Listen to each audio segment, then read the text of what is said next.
with very few, you mentioned getting the message out to red districts, but very few Republican congressmen and women are having town hall meetings in their districts. They were told not to. So what is your plan to get that out there? And also, second part of the question for Senator Schiff, Speaker Emerita, do you still have faith in Senator Schumer to lead the Democratic caucus in the Senate? Well, we're focusing on the subject now. Hold that related. Kind of related.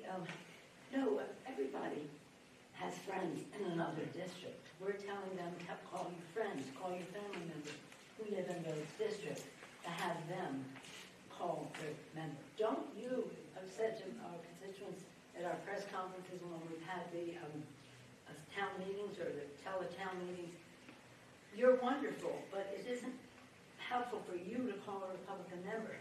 You have to have somebody in that person's district call the Republican member. I consider my constituents my bosses. I hope that they do too. What was your question? Yes. Do you still have confidence in Senator Schumer to lead the Democratic caucus in the Senate, both for you and Senator Schiff? I do.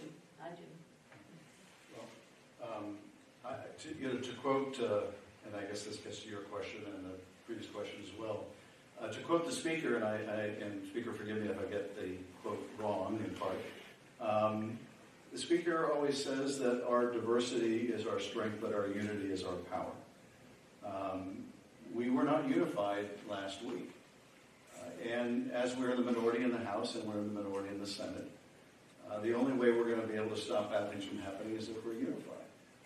So we're going to have to do a lot better the next time a key issue like this comes up.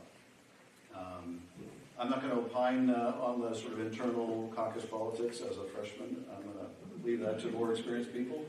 But I think the Speaker's words really ring true to me. We're going to have to figure out a way where leadership in the House and leadership in the Senate is on the same page, and we're clearly communicating a unified message about the harms this administration is doing and is contemplating.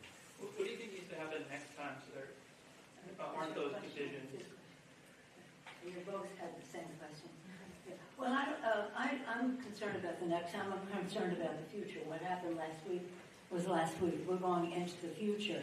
And this morning, Hakeem Jeffries and Chuck Schumer joined in this kind of an event in New York, where Hakeem said that he had confidence in Chuck Schumer. So we're to the next stage on this now.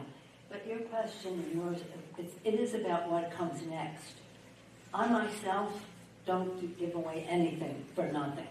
And I think that's what happened the other day.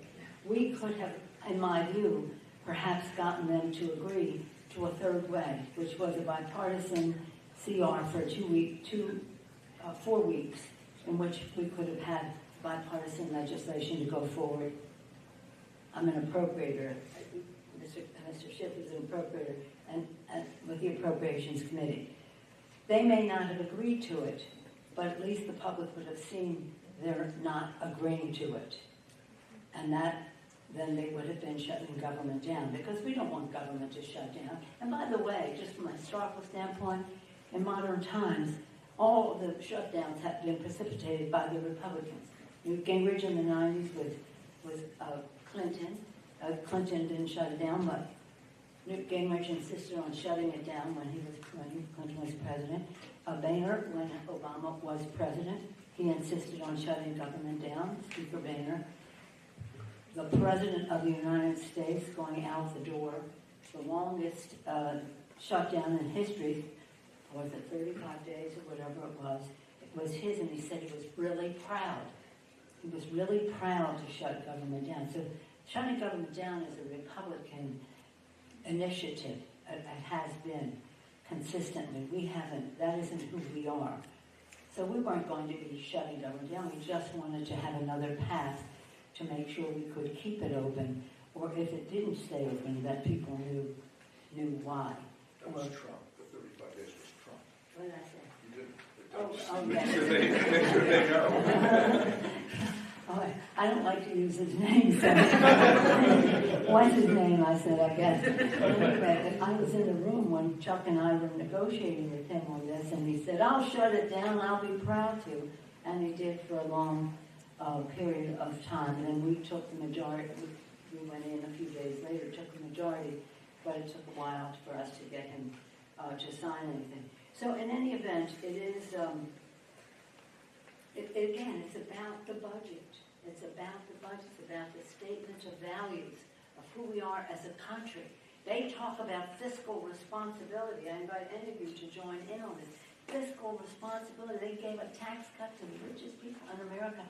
Over 80-some% of it going to the top 1%. And it added $2 trillion to the national debt. Unpaid for. $2 trillion to the national debt. And now they want to do it again double. Okay, you want to speak to that because you're the chair of the tax subcommittee.